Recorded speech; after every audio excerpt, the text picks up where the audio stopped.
I shall never enjoy any peace of mind until I know why Iolathe went to live among the frogs.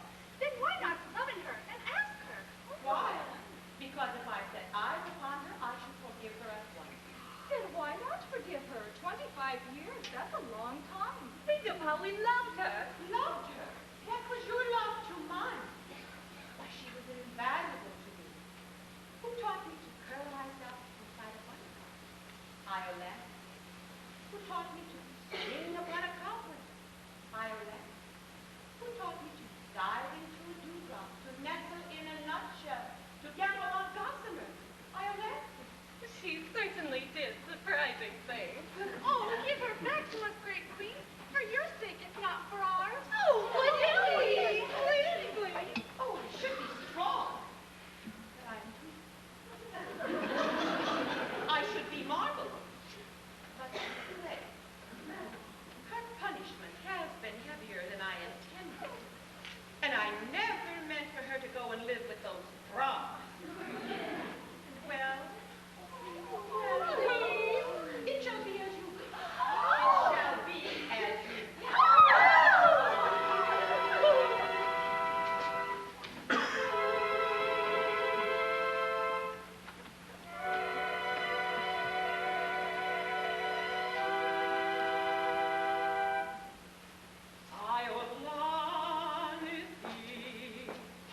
From thy dark exile, thou art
To be near my son, Sullivan. Bless my heart. I didn't know you had a son. He was born soon after I left, Your Majesty, at your royal command. But he doesn't even know of his father's existence. How old is he? 24. 24? You would think he was a son of 24. But that's one of the advantages of being immortal. We never grow old. Is he handsome? Oh, he's extremely handsome. Oh! But he's inclined to be stout. Oh, I see. I see. No objection to stoutness in moderation. He's an Arcadian shepherd, and he loves this award in chancery. A good shepherd, and he has a fairy. He's very down to the waist, but his legs are mortal. Oh, dear me. I don't suppose that I'm more curious than another person, but I confess, I should like to see a person who was a fairy down to the waist, but whose legs were mortal. Oh, nothing easier. Well, here he comes.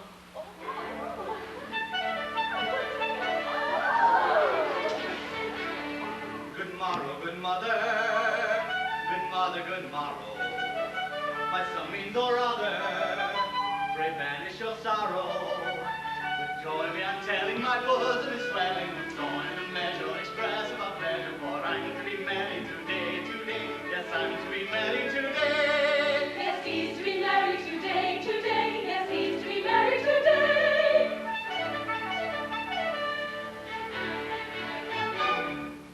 The Lord Chancellor has at last given his permission for you to marry the beautiful ward Gilbert. What, not he indeed. To all my tearful prayers he answered me, a shepherd lad is no fit helpmate for a ward in chancery. I stood in court, and there I sang him songs of Arcady with flageolet accompaniment. In vain. At first he seemed amused, so did the boss, but quickly wearying of my song and pipe, he bade me get out. A servile usher then, in crumpled bands and rusty bombazine, led me, still singing, into Chancery Lane. I'll go no more. I'll marry her today and brave the upshot, be what it may. But who are these? Strap and rejoice with me. My queen has pardoned me. Pardoned you? Mother, this is good news indeed. And these beautiful ladies are my beloved sisters. Your sisters? Then they are my aunts. Pleasant piece of news for your bride on her wedding day. Hush! My bride knows nothing of my fairyhood. I dare not tell her lest it frighten her. She thinks me mortal, and prefers me so. Your fairyhood doesn't seem to have done you much good. What's good? My dear aunt, it's the curse of my existence. What's the use of being half a fairy? My body can creep through a keyhole. But what's the good of that when my legs are left kicking behind? I can make myself invisible down to the waist, but that's of no use when my legs remain exposed to view. My brain is a fairy brain. But from the waist downward, I'm a gibbering idiot. My upper half is immortal, but my lower half grows older every day, and someday or other must die of old age. What's to become of my upper half when I've buried my lower half? I really don't know. Oh, dear. I see your difficulty. But with a very brain, you should seek an intellectual sphere of action. Let me see. I have a borough or two at my disposal. How should you like to become a member of Parliament? Oh, it would be delightful. A fairy member. Oh, I'm afraid I should do no good there. You see, down to the waist, I am a Tory of the most determined description. But my legs are a couple of confounded radicals, and on a division, they'd be sure to lead me into the wrong body. You see, they're 2 to 1, which is a strong working majority. Don't let that distress you. You shall be returned as a liberal conservative. And your legs shall be our peculiar care. I see Her Majesty does not do things by half. No, we are very down to Fare thee well, attractive stranger. Fare thee well, attractive stranger. Shouldst thou be in doubt or danger, peril or perplexity, on us and we'll come to thee.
married today, today. Yes, we're to be married today.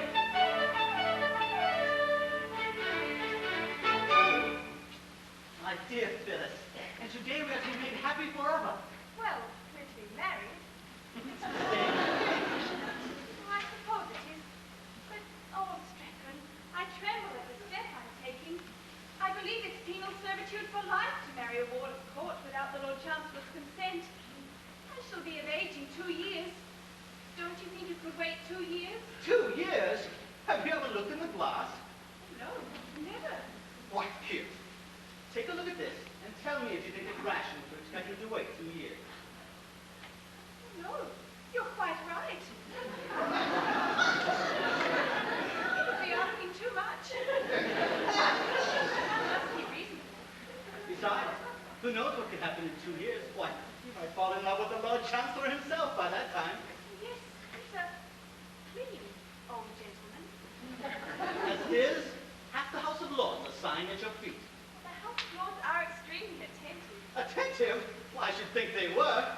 Why did 25 Liberal peers come down to shoot over your grass plot last autumn? It couldn't have been the sparrows. Why did 25 Conservative peers come down to fish in your pond? Don't tell me it was the goldfish. No, no. Delays are dangerous. And if we are to be married, the sooner the better.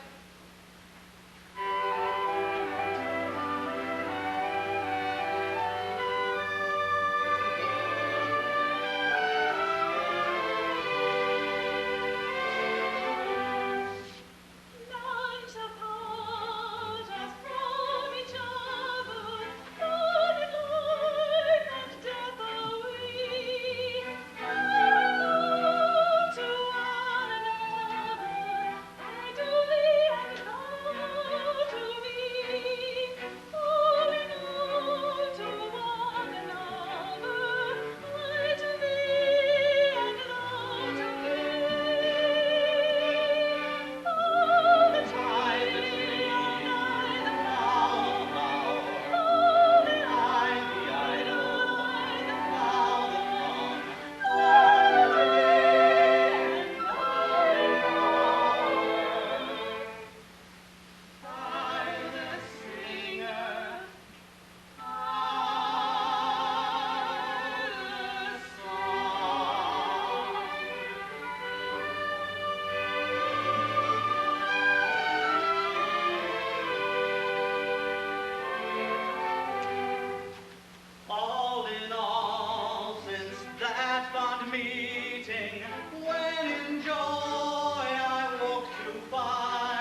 trumpet bray. Tan-tan-ta-da, tan-tan-ta-da.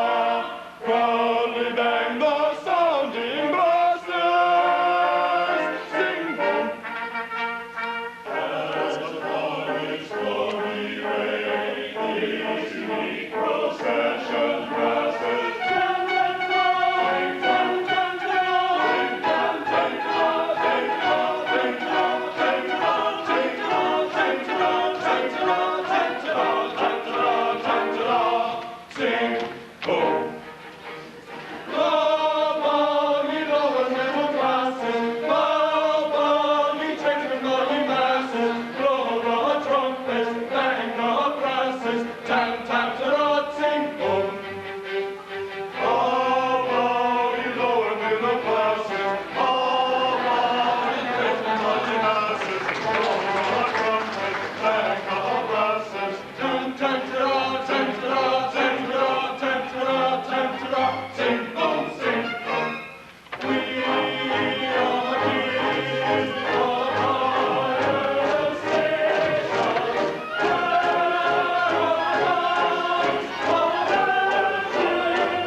True embodiment of everything that's excellent. It has no kind of fault or flaw, and I, my lords, embody the law. Constitutional guardian, I of premium boards in Chancellor I. Oh, very agreeable girls, and none are over the age of 21. There's the computation for the highest acceptable Chancellor. There's the computation for the highest acceptable Chancellor. And though the compliment implied in trace between legitimate crime, it nevertheless can't be denied that it has its inconvenient side. It's old and not so plain, and I'm quite prepared to marry again. There'd be the deuce to pay in the laws if I fell in love with one of my wards. Oh.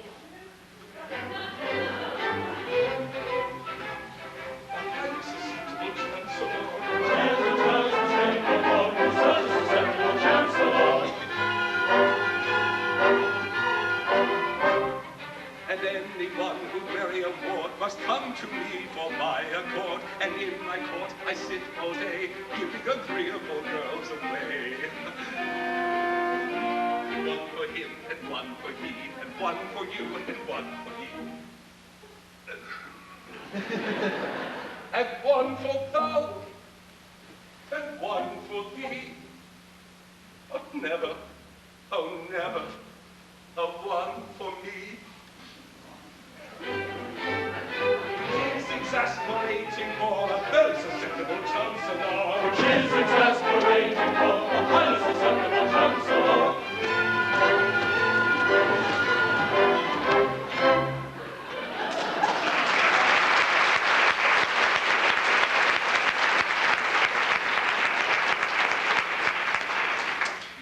And now, my lords, to the business of the day. By all means.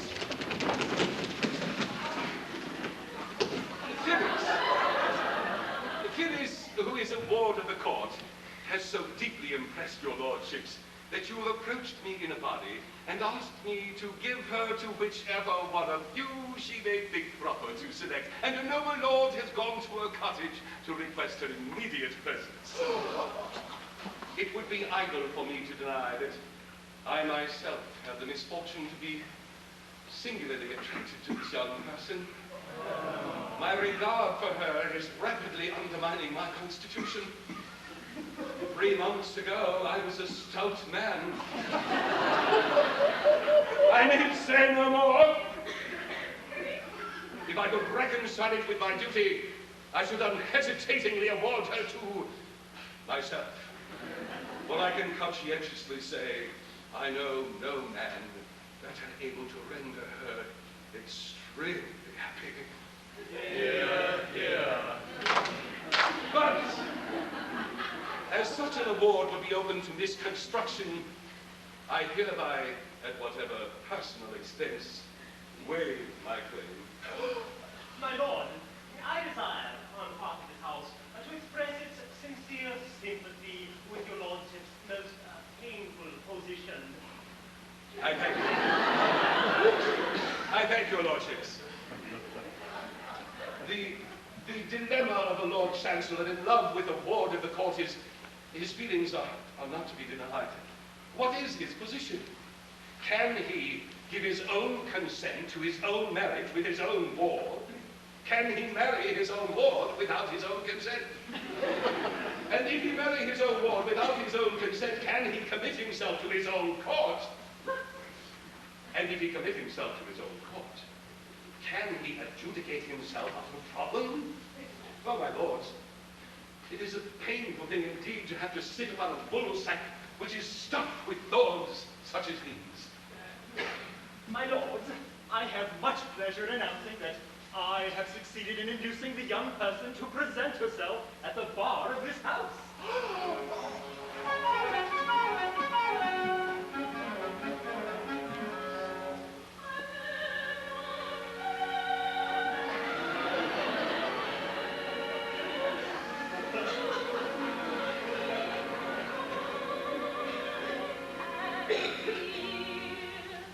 Oh, rapture, how beautiful, how gentle, how dutiful.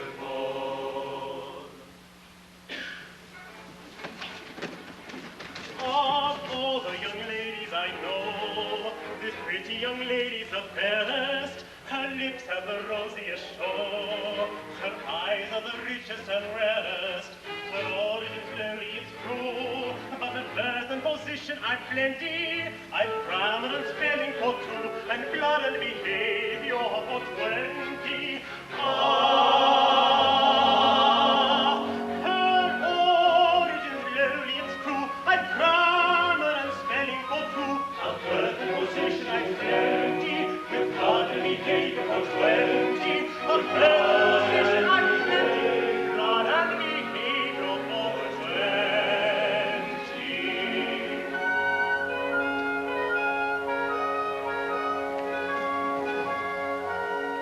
Though the views of the house have diverged on every conceivable motion, on questions of party or good, in a frenzy of love and devotion, if you ask us distinctly to say what party we claim to belong to, we reply without doubt or delay, the party we're singing this song to. If you ask us distinctly to say, reply without doubt or delay, the party we claim to belong to is the party we're singing this song to.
Indeed, high rank will never hurt you.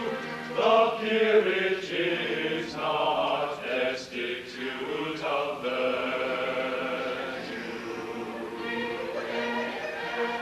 Learn not the nearly born with love affected, nor treat with virtuous scorn the well connected. High rank involves no shame, we boast and equals blame, with him of humble name to be respected. Blood, blood, blood, when virtuous love is sought, thy blood is not, dictating from the blood to blood, blue blood. When virtuous love is sought, thy power is not, notating from the blood, blue blood, blue blood. Spare us the bitter pain of stern denials, nor with love on disdain augment our trials. Us just as pure and fair may meet in every square, as in the lonely air of seven miles. Blue blood, of what availeth thou to serve us now, dictating from the blood to blood, blue blood. Of what availeth thou to serve us now, notating from the blood, blue blood, blue blood.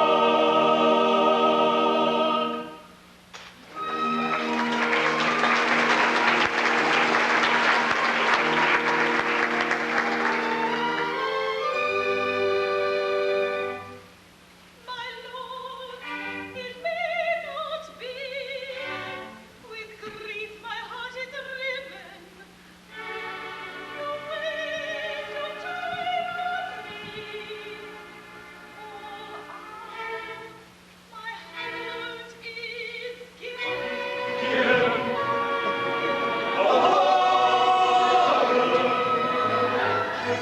And who has dared to brave our high displeasure, and thus defy our definite command? 'Tis I, young Strephon, mine this priceless treasure.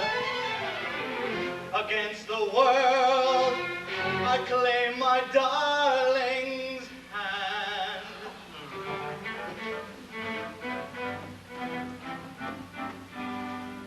A shepherd I, A shepherd he, of Arcady, of Arcady, betrothed are we, betrothed are they, and mean to be espoused today. A shepherd he, of Arcady, a shepherd he, of Arcady, betrothed is he, and means to be espoused today. Beneath this flow was the Sabbath dagger, though we know, meant to live his dagger in each heart. Proud of me innately, let's depart, dignified and stately. Let's depart, dignified and stately, dignified and stately, dignified and stately, dignified and stately, dignified and stately, dignified and stately.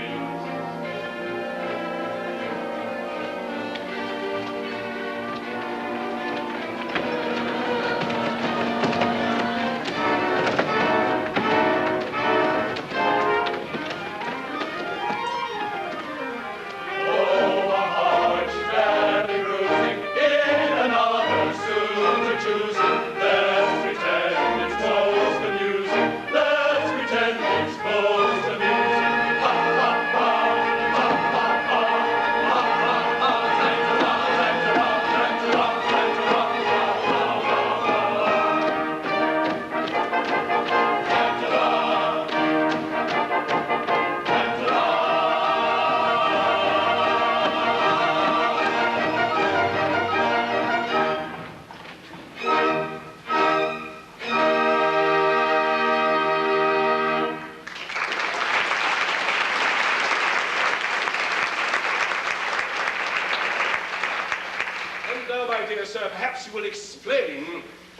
disobeyed direct order of the Court of Chancery.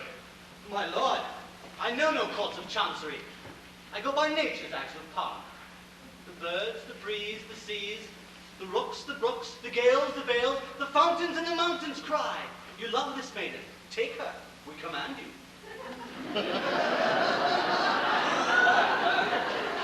'Tis writ in heaven by the bright barbed dart, which leaps forth into lurid light from each grim thundercloud.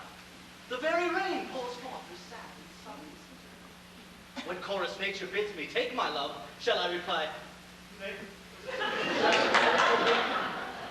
Sir, you are England's Lord High Chancellor, but are you Chancellor of birds and trees, King of the winds and Prince of thunderclouds? No. But it's an inviting idea. I don't think I ever met it before. But my problem at the moment is that there is no evidence before this court that chorus nature has evidenced any interest in the matter. Now, an affidavit from a thunderstorm, or a few words on oath from a heavy shower would be met with all of the attention they deserve.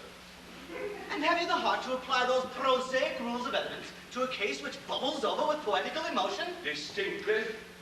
I have always kept my duty strictly before my eyes, and it is to that fact that I owe my ascendancy to my present distinguished position.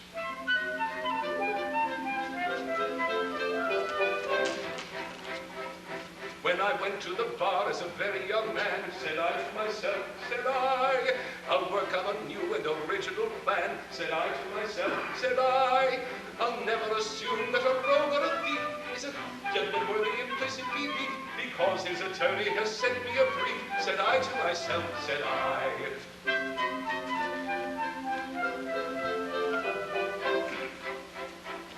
Ere I go into court, I will read my brief through. Said I to myself, said I, and I'll never take work I'm unable to do. Said I to myself, said I, my learned profession I'll never disgrace by taking a fee with a grin on my face when I haven't been there to attend to the case. Said I to myself, said I.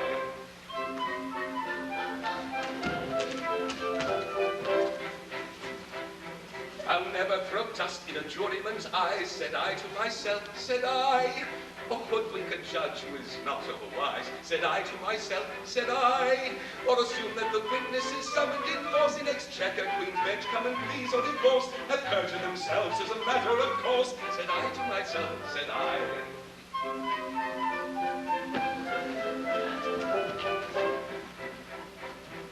In other professions in which men engage, said I to myself, said I, the army, the navy, the church, and the stage. Said I to myself, said I, professional license be carried too far, your chance for promotion is certainly more, and I fancy that rule might apply to the bar. Said I to myself, said I.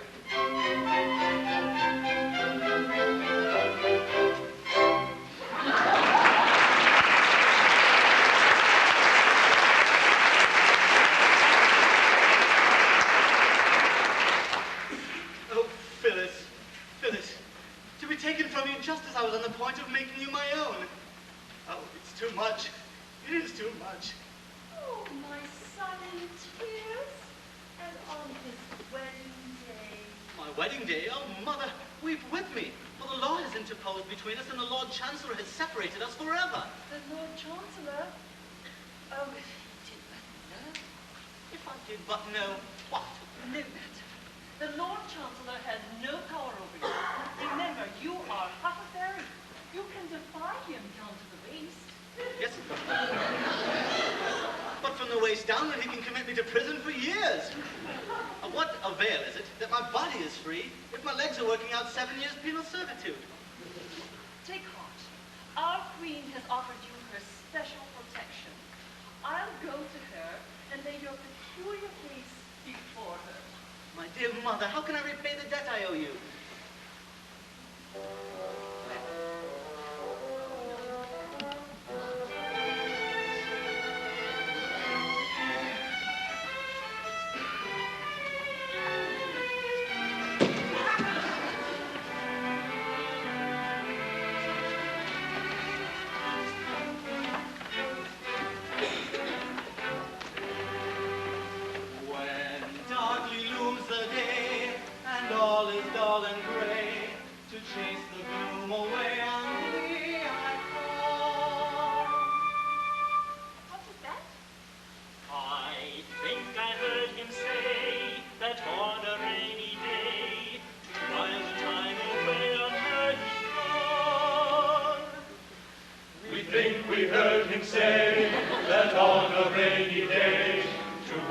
time away, on her he'd call.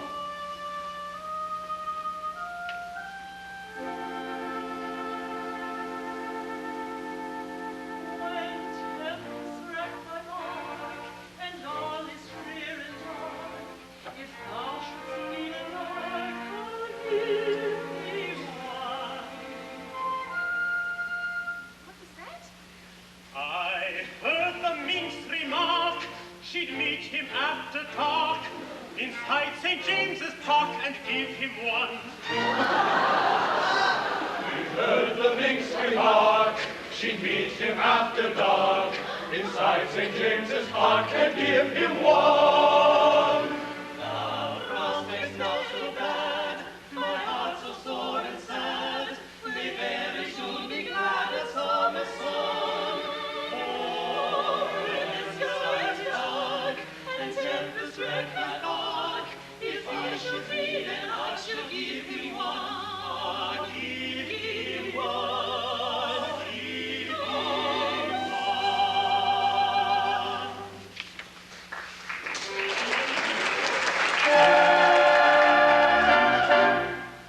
Oh, shame is what people they do on the fair, that goes through the name of the Lord. I worship his greatness, he worship the Lord. Attend to me kindly, this lady's my mother. This lady's his what? This lady's my mother. This lady's his what? He says she's his mother. Ha ha ha ha ha ha ha.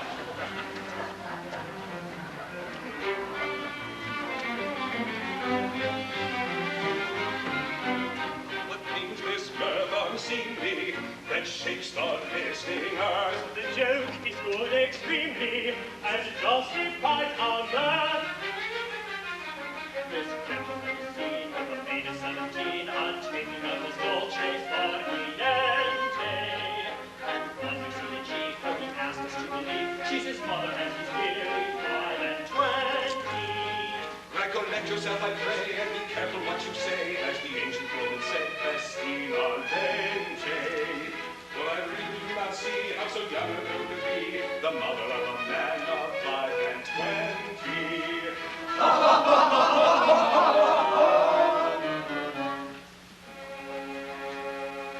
My lord, of evidence I have no dearth. She has been my mother from my birth. In babyhood, upon her lap I lay with infant food. She moistened my clay. Had she withheld the succor she supplied, by hunger quelled, your Strephon might have died. Had that refreshment been denied, indeed our strength might have died. Had that refreshment been denied, indeed our Strephon might have died. But she's not his sorrow, my weak is not unnecessary tears.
lady of my love has caught me talking to another. Oh, fie, a serpent is a rogue. I tell her very plainly that the lady is my mother. Taradiddle, tollolay. She won't believe my statement and declares we must be parted, because on a career of double dealing I have started. Then gives her hand to one of these and leaves me broken hearted. Taradiddle, tollolay. A cruel one to separate two lovers from each other. Oh, fine, our serpent's not a rogue. You've done him injustice, for the lady is his mother. Taradiddle, tollolay. This fatal clutch they serve his turn as well as any other. I didn't see their face, but if they fondle one another, and she's but 17, that really can't be his mother. Taradiddle, Tollolay. I have often had a use for a thoroughbred excuse of a sudden, which is English for invented. But of all I ever heard, Mrs. Merton is absurd, for she's 17 and he is 5 and 20. She is 17 and he is 4, 5 and 20. Oh, fine, our serpent is a rogue. Now listen, pray to me, all this paradox will be carried nobody at all from Tragicente. Her age upon the date of his birth was -8. If she's 17 and he is 5 and 20. She is 17 and he is 4, 5 and 20. Since she is his mother, is a consequence of folly. Oh, fie, a serpent is a rogue. Perhaps his greatest handle and his very melancholy. Taradiddle, tollolay. I wouldn't say a word that could be very curious, but his mind upon the younger than his son is very curious. And that's the kind of mother that is usual and curious. Taradiddle, tollolay.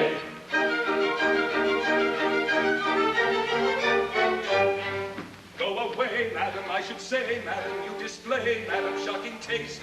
It is rude, madam, to intrude, madam, with your crude, madam, grace and haste. You come here, madam, interfere, madam, with a peer, madam, I am one.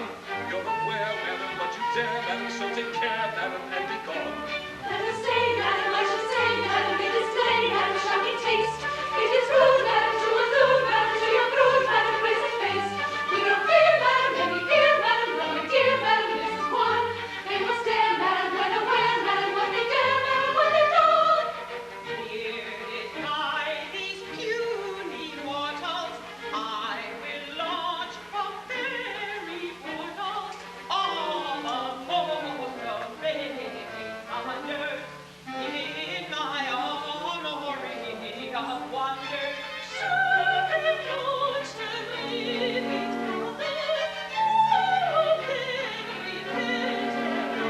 Go away, madam, I should say, madam, it is plain, madam, shocking taste. It is rude, madam, to allude, madam, to your crude, madam, grace and taste. We don't fear, madam, we don't fear, madam, we don't fear, madam, I am one. You're aware, madam, what you bear, madam, so take care, madam, what you wear, madam, what you done, oh, elsewhere, what you bear, so take care and be gone.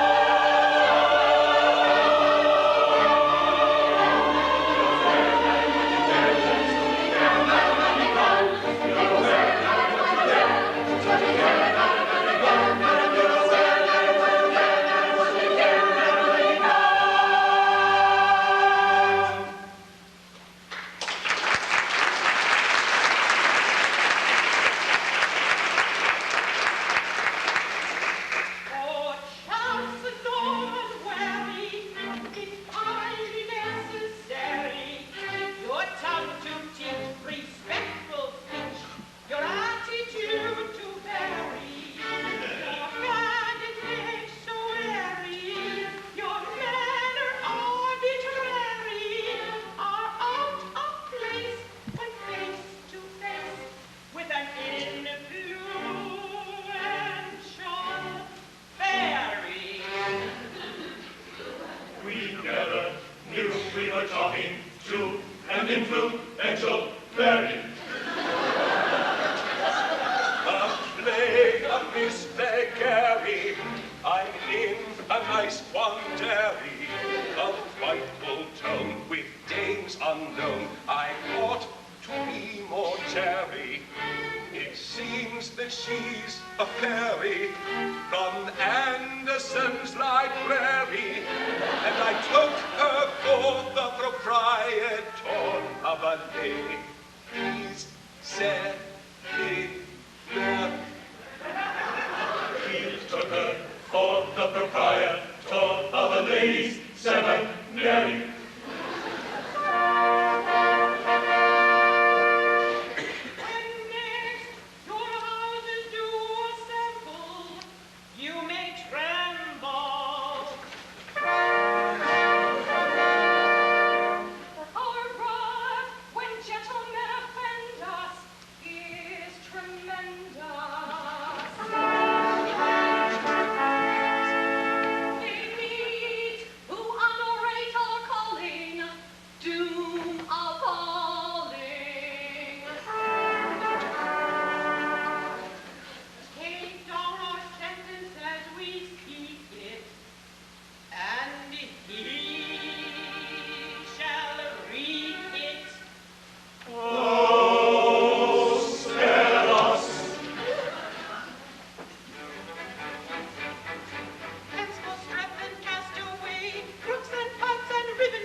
Parliament he shall go. Backed by their supreme authority, he'll command a large majority. Into Parliament, Parliament, Parliament, he shall go. Into Parliament he shall go. Into Parliament, Parliament, Parliament, he shall go. Into Parliament he shall go. When next your houses do assemble, you may tremble. Every bill that he shall pass shall be passed by both your houses. You shall sit, if he sees reason, through the grouse and salmon season. No! He shall end the cherished rights you enjoy on Friday night. No! He shall print that annual blister, marriage with deceased wife's sister. Mercy! Titles shall ennoble then all the common councilmen. Spare Here shall teem in Christendom, and a duke's exalted station be obtainable by competitive examination.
go to chase monotony. He exercises of his brains, that is, assuming that he's got any.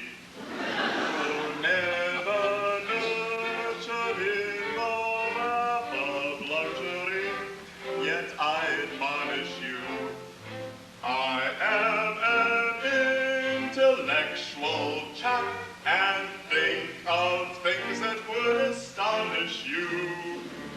I often think it's comical, fa-la-la, fa-la-la, how nature always does the crime, fa-la-la. Then every boy and every gal that's born into the world alive, either a little liberal or else a little conservative.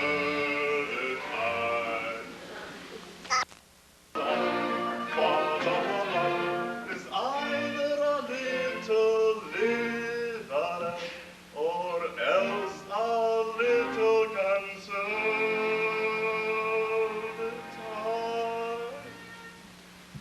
Oh, la, la.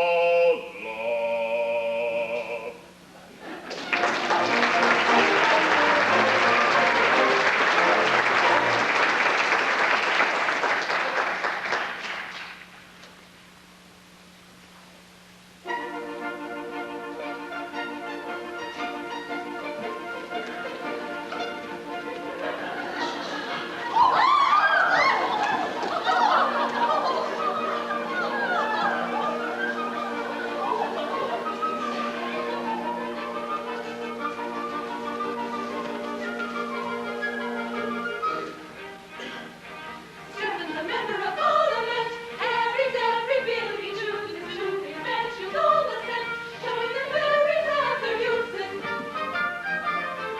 Whigs and Tories dip their glories, giving an ear to all his stories. Lord Commons are calling their flutes, Strathman makes them shake in their shoes.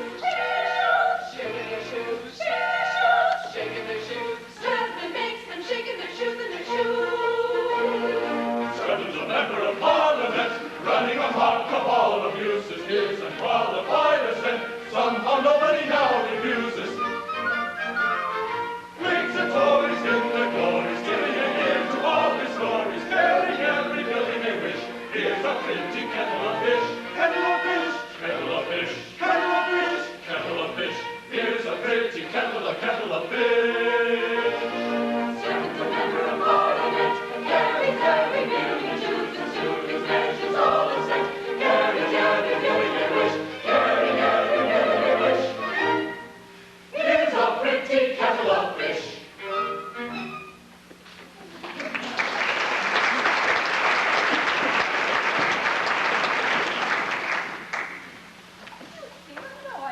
Annoyed? I should think so.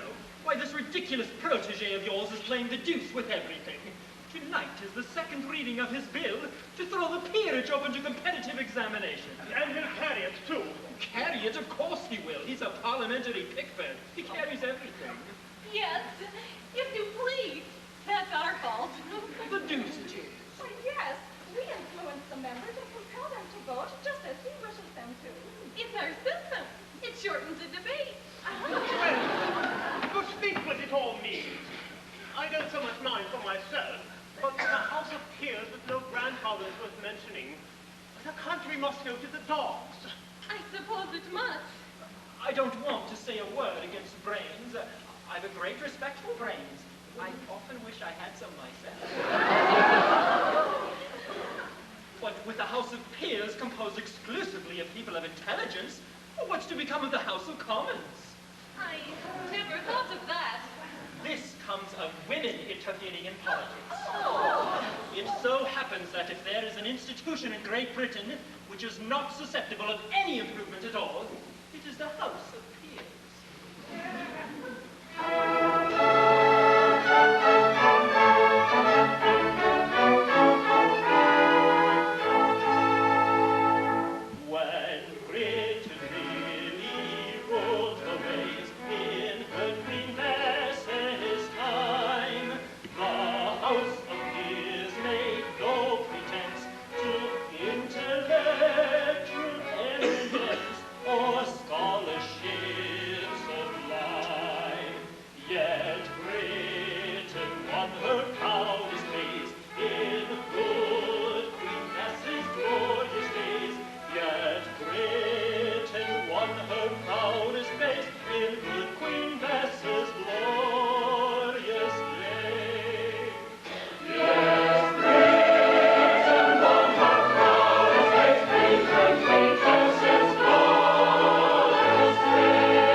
itch to interfere with matters which they do not understand.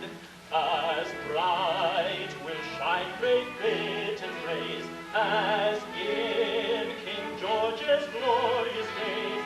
As bright will shine great Britain's rays, as in King George's glorious days.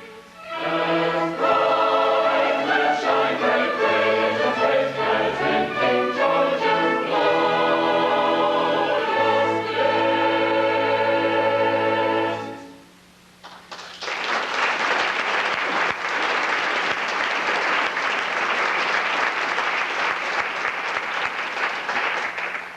Charming persons, are they not? Oh, distinctly. For show contained dignity combined with airy condescension give me a British representative here. Then, pray stop this protege of yours before it's too late. Think of the mischief you are doing. But we can't stop him now. Aren't they lovely? Oh, why did you go into fire, you Ricky? In vain to us you plead, don't go. Your prayers we do not heed, don't go. It's true we died, we don't suppose the tearful eye for every soul. Oh no. We're very cross indeed, it's very cross. Don't know. It's truly sad, but don't suppose a tearful eye forgiveness shows. Oh no. Very cross indeed, yes, very cross. Don't know.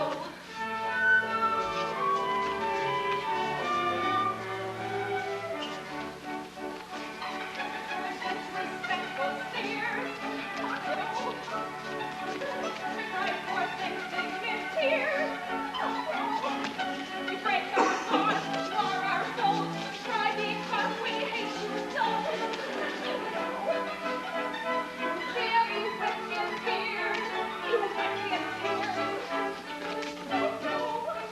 You break our loves, you mar our bones. We cry because we hate you so. You know, you very wicked peers, you wicked peers. Don't go. Our disrespectful sneers, ha ha ha, or indignant tears, ha ha. If that's the case, my dears, Don't go. we'll go.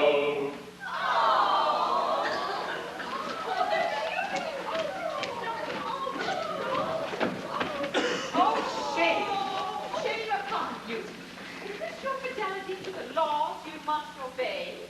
Know ye not that it is death to marry a mortal? But it's not death to wish to marry a mortal.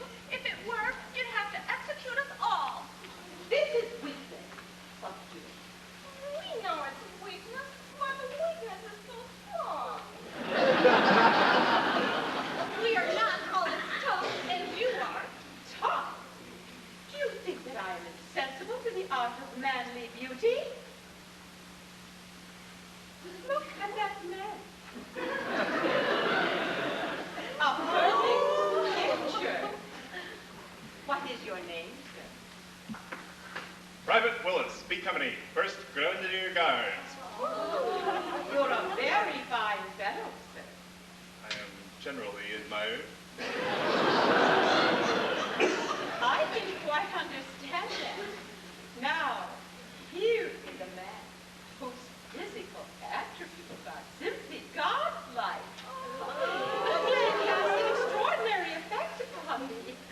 Why, if I yielded to natural impulse, I should fall down and worship that man. But I mortify the inclination. I wrestle with it, and it lies beneath my feet. That is how I treat my regard for that.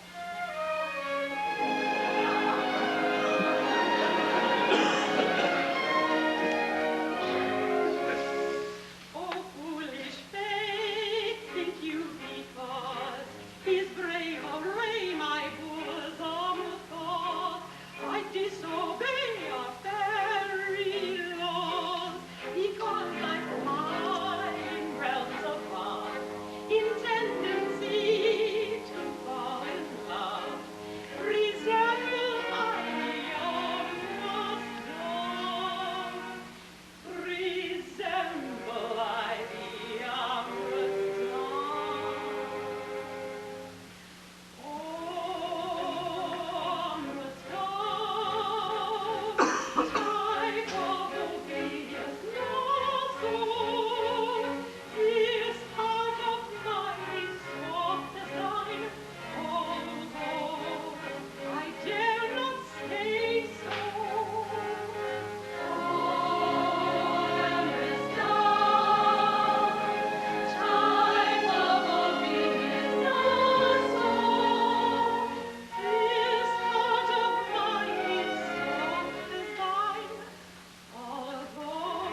darling, Phyllis, my own.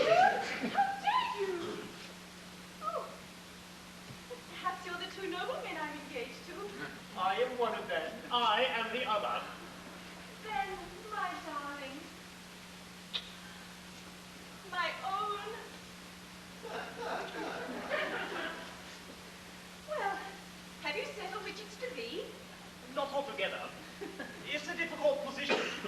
It would hardly be delicate to toss up. On the whole, we would rather leave it to you. I can't see how it could possibly concern me. You're both earls, you're both rich, and you're both plain. So we are. At least I am. So am I. Oh, no. Oh, I am indeed very plain. Well, perhaps you are. There's really nothing to choose between you. Now, if one of you would forego his title and distribute his estates amongst his Irish tenantry, why, then I would have a reason for accepting the other. Talala, are you prepared to make this sacrifice? No. Not even to oblige a lady? No, not even to oblige a lady. Well then, the only question is, which of us shall give way to the other? Perhaps on the whole, she would be happier with me. I don't know, I may be wrong. No, I don't know that you are. I really think she might, but the awkward part of the thing is that if you rob me of the girl of my heart, we must fight, and one of us must die. It's a family tradition I've sworn to respect. It's a difficult position, for I have a very strong regard for you, George. Oh, my dear Tom, you are very dear to me, George. We were boys together, at least I was. If I were to survive you, my existence would be hopelessly embittered. Oh, then, my dear Thomas, you must not do it. I say it again and again. If it will have this effect on you, you must not do it. No, if one of us is to destroy the other, let it be me. No. Ah, yes, by our boyish friendship, I implore you. Well, be it so. But no, I cannot consent to an act which would crush you with unavailing remorse. Oh, but it would not do so. I should be very sad at first. Oh, who would not? But it would pass. I like you very much, but not perhaps as much as you like me. You're a noble fellow, but that telltale tear betrays you. No, George. You are very fond of me, and I cannot consent to give you a week's uneasiness on my account. Oh, but dear Thomas, it would not last a week. Remember, you leave the House of Lords. On your demise, I shall take your place. Oh, dear Thomas, it would not last a day. Now, I do hope you're not going to fight about me, because it really isn't worthwhile. Well, I don't believe it is. Oh, nor I. The sacred ties of friendship are paramount. Though perhaps I may incur your blame, the things are few I would not do in friendship's name.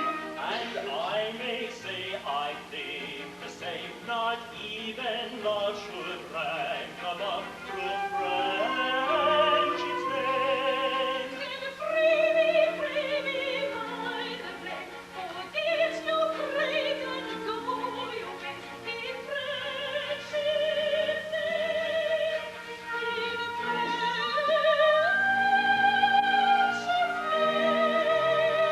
Oh, many a man in friendship's name has yielded for true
united robs me of my rest. Love, hopeless love, my ardent soul encumbers. Love, nightmare-like, lies heavy on me chest, and weaves itself into my midnight slumbers.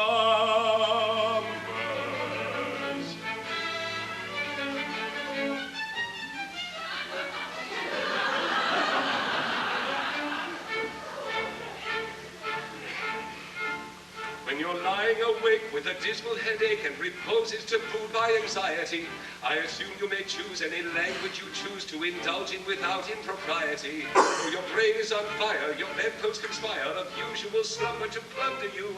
First your counterpane goes and uncovers your toes, and your sleep slips demurely from under you. Then your blanketing tickles, it feels like next tickles, so terribly sharp is the pricking. And you're hot and you're cross and you tumble and toss till there's nothing twixt you and the ticking. Then your bedclothes all creep to the ground in a heap, and you pick them all up in a tangle.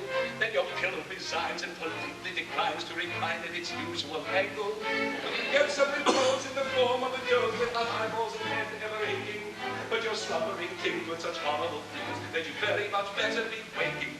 For you dream you are crossing the channel and tossing about in the steamer from Harwich, which is something between a large bathing machine and a very small second-class carriage.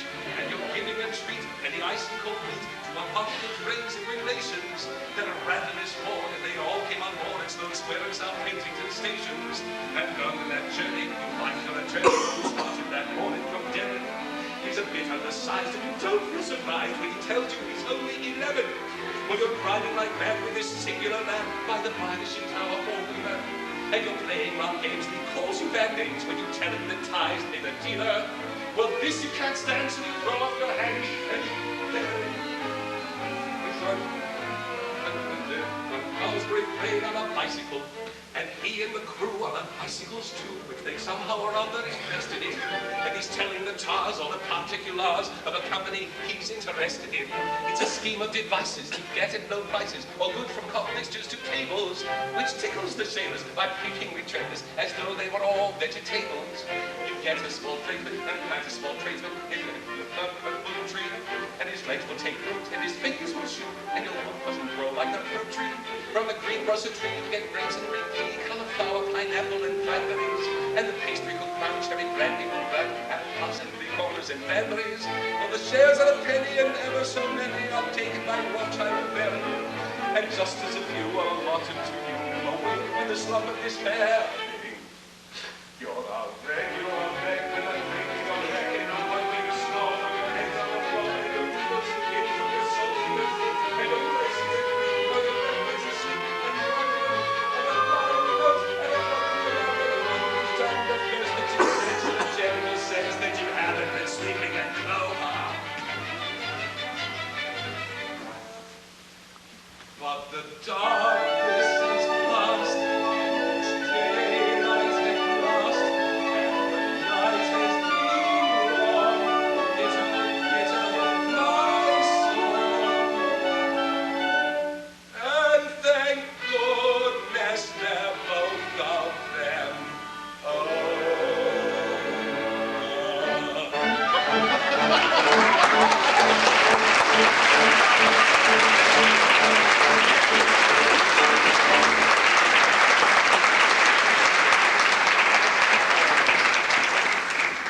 I am much distressed to see your lordship in this condition. Oh, my lord, it is seldom that a Lord Chancellor has reason to envy the position of another. But I would rather be 2 earls engaged to Phyllis than any other half-dozen noblemen upon the face of the globe. Yes, it's an enviable position when you're the only one. Oh yes, no doubt most enviable. At the same time, seeing you thus, we naturally say to ourselves, this is very sad. His lordship is constitutionally as blithe as a bird. He trills upon the bench like a thing of song and gladness. His series of judgments in F sharp given on Dante in 6/8 time, are among the most remarkable effects ever produced in the Court of Chancery. He is perhaps the only living instance of a judge whose decrees have received the honor of a double encore. How can we bring ourselves to do that which will deprive the Court of Chancery of one of its most attractive features? But my lords, I am here in two capacities, and they clash, my lords, they clash. I grieve to say that on declining to entertain my last application to myself, I presume to embrace myself in a manner which would preclude my ever applying to myself again. Oh, it was a most painful scene, my lords, most painful. This is what it is to have two capacities. Let us be thankful that we are persons of no capacity. Come, you are a very just and kindly old gentleman, and you need have no hesitation in approaching yourself, so that you do so respectfully and with a proper show of deference. Do you really think so? I do. Well then, I shall nerve myself to another effort. And if I fail, I shall resign myself to my fate.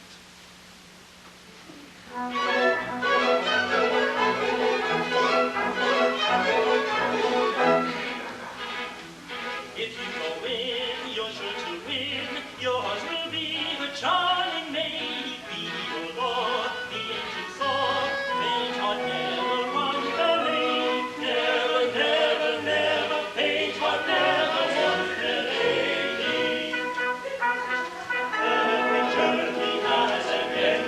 For the worst of better men. Dark the torment day is high.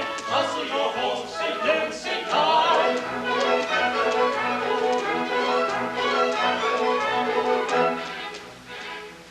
He who strives at such a prize is not worth a mile of fame. If be so kind to bear in mind, fate hath never won fair lady. Never, never, never, fate hath never won fair lady. While the sun shines, make your hay. Where a wind is, there's a way. Here the lion in his lair. None but the brave deserve the fair.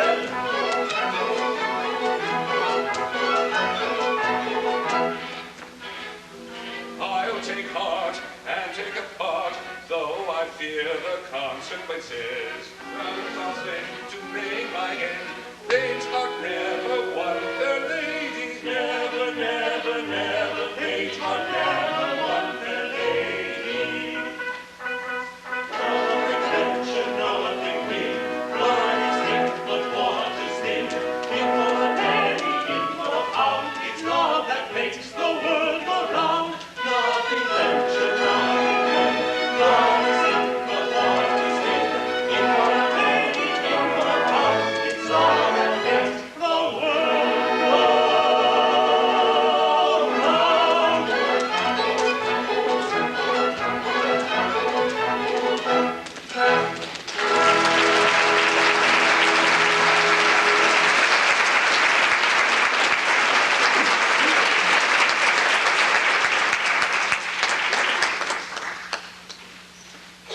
Suppose one ought to enjoy oneself in Parliament when one leads both parties as I do. But I'm miserable. Oh, broken-hearted fool that I am. Oh, Phyllis. Phyllis? But I suppose I ought to say my lady. I have not yet been informed as to which title your ladyship is pleased to select. I haven't quite decided yet. You see, I have no mother to advise me. No, I have. Yes, a young one. Not very. A couple of centuries or so. Oh, she wears well. She does. She's a fairy. I beg your pardon. Oh, what? Oh, I've no longer any reason to conceal the fact. She's a fairy. A fairy? Well, but that would account for a good many things. I suppose you're a fairy. I'm half a fairy.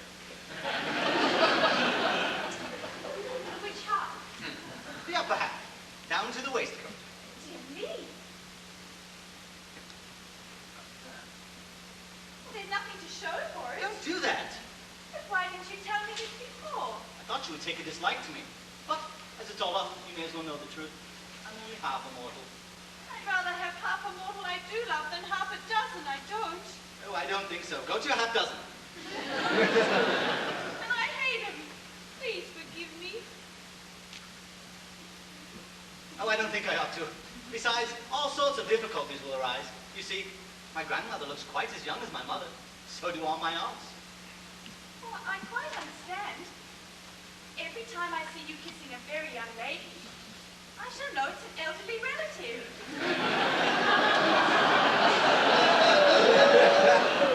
You will, why then, Phyllis, I think we shall be very happy. And change our minds afterwards. That's the usual course.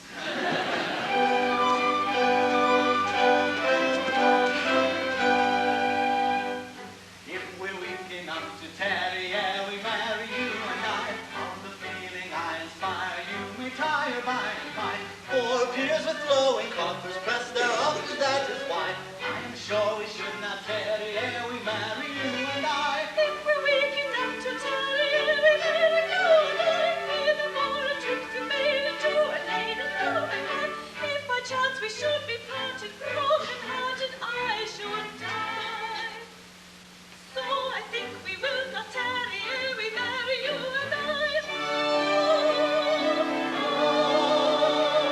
If we're weak enough to tarry ere we marry you and I. Be the feeling I inspire, you may tire by and by. All the feeling I inspire, you may tire by and by. If we're weak enough to tarry ere we marry, you and I. All the feeling I inspire, you may tire by and by. So I think we will not tarry ere we marry, tarry you and I.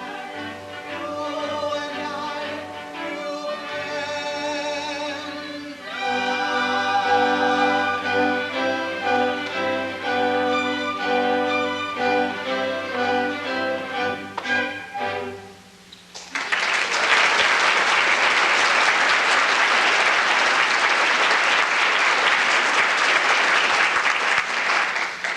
Does your mother know is she aware of our engagement? And thus she welcomes the daughter-in-law. Oh, she kisses just like other people. The Lord Chancellor. Oh, I forgot him. Mother, none can resist your fairy eloquence. You will go to him and plead for us. No, impossible. But our happiness, our very lives depend upon our obtaining his consent. Madam, you cannot refuse to do this. You know not what you ask. The Lord Chancellor is my husband. Your husband? My husband and your father. Well, our course is plain. On learning that Gilbert is his son, all objection to our marriage will at once be removed. No, he must never know. He believes me to have died childless, and dearly as I love him, I am bound under penalty of death not to undeceive him. Oh, see, he comes. Quick, my dear. Victory! Victory! Success has crowned my efforts, and I may consider myself engaged to Phyllis. At first I wouldn't hear of it. It was out of the question. But I took heart. I pointed out to myself that I was no stranger to myself. That in point of fact I had personally known myself for quite some years. That had its effect. I then admitted that I had followed my career advancement most closely, and handsomely admitted that I yielded to no one in admiration for my personal and private virtues. This was a great point gained. I then endeavored to work upon my feelings, conceal my joy, when I distinctly perceived a tear glistening in my own eye. After quite a substantial amount of time with myself, I reluctantly, most reluctantly, consented.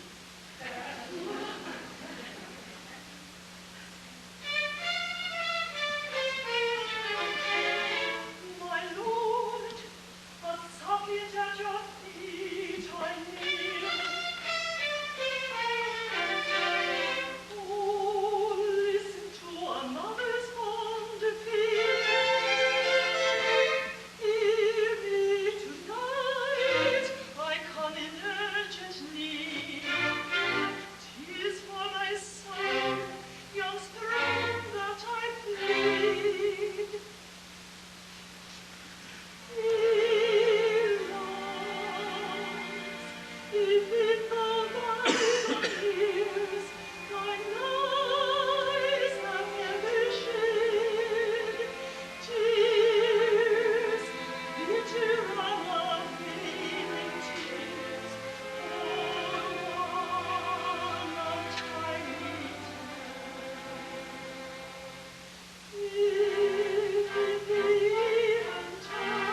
fates decide. Learn thou that Phyllis is my promised bride.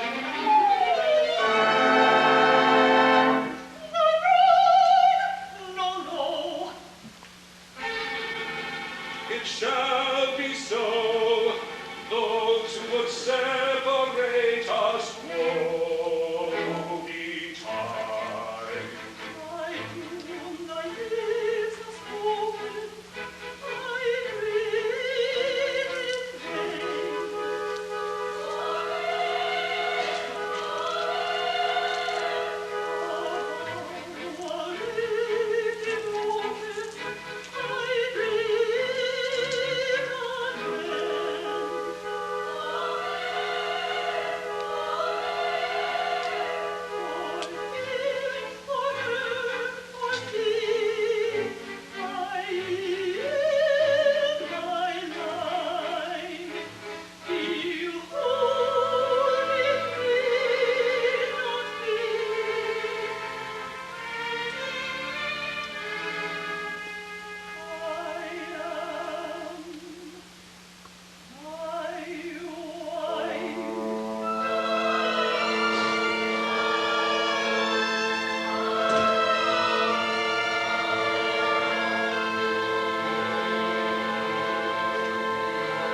Iolathe, thou livest. I live, now let me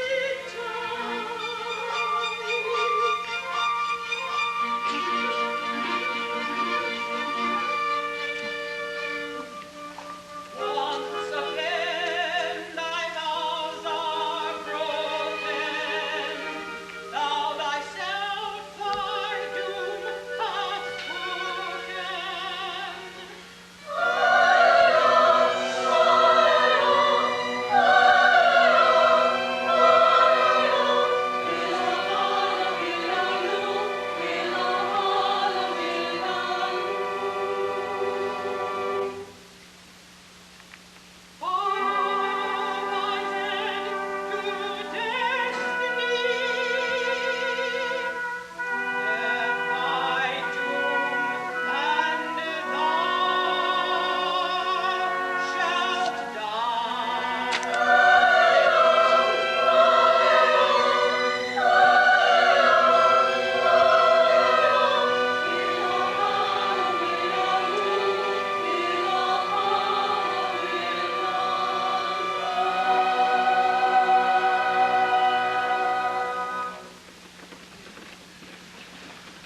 How? If Iolathe must die, so must we all. For as she has sinned, so have we. What?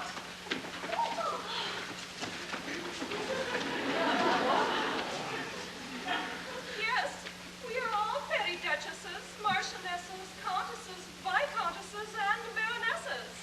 It's our fault. They couldn't help themselves. Well, it seems they have helped themselves. And pretty freely, too. You have all incurred debt. But I can't slaughter the whole company. Yet our law is very clear. Every fairy who marries a mortal must die. Allow me, as an old equity craftsman, to make a suggestion. The legal mind is equal to the emergency. It's very simple. The insertion of one word will do it. Let it stand. That every fairy who don't marry a mortal shall die, and there you are, out of your difficulty at once. We like your humor. Very well. Private Willis.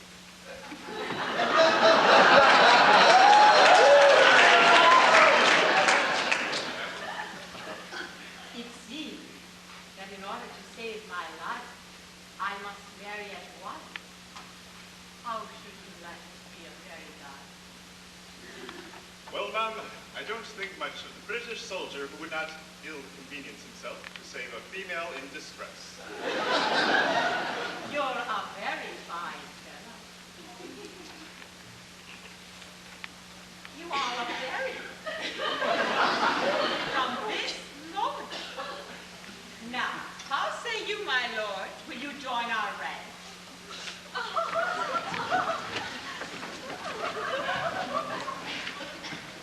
Well, now that the House of Peers is to be recruited entirely from persons of intellect, I really don't see what use we are down here. Do you, Talala? None whatever. Good. Then away we go to fairyland.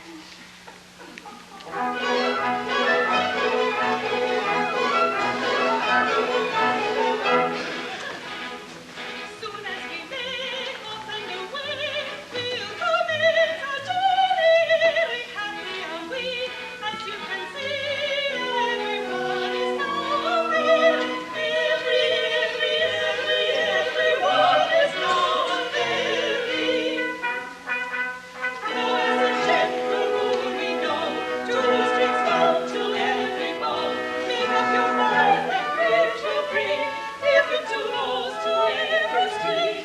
Go as a general rule we know, two streets go to every hole. Make up your mind and which will bring if you two rolls to every street.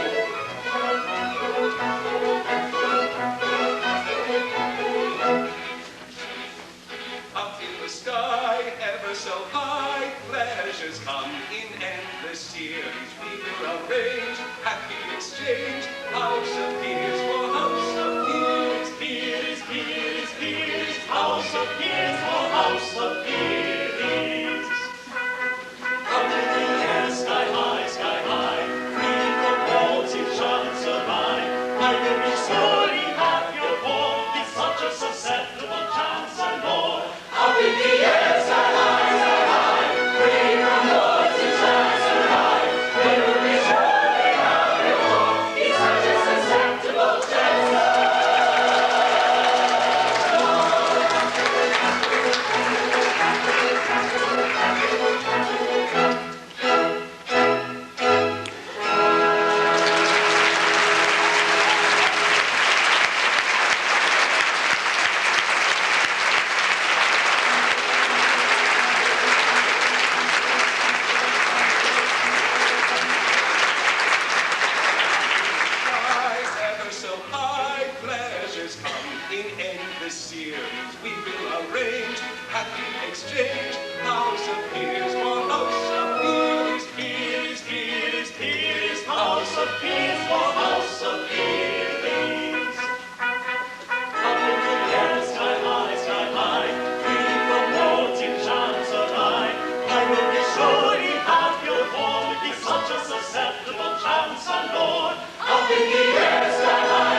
sour acid containing water.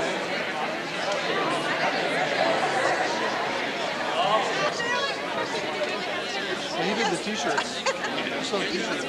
Yeah. He did the t-shirts. As you were very much on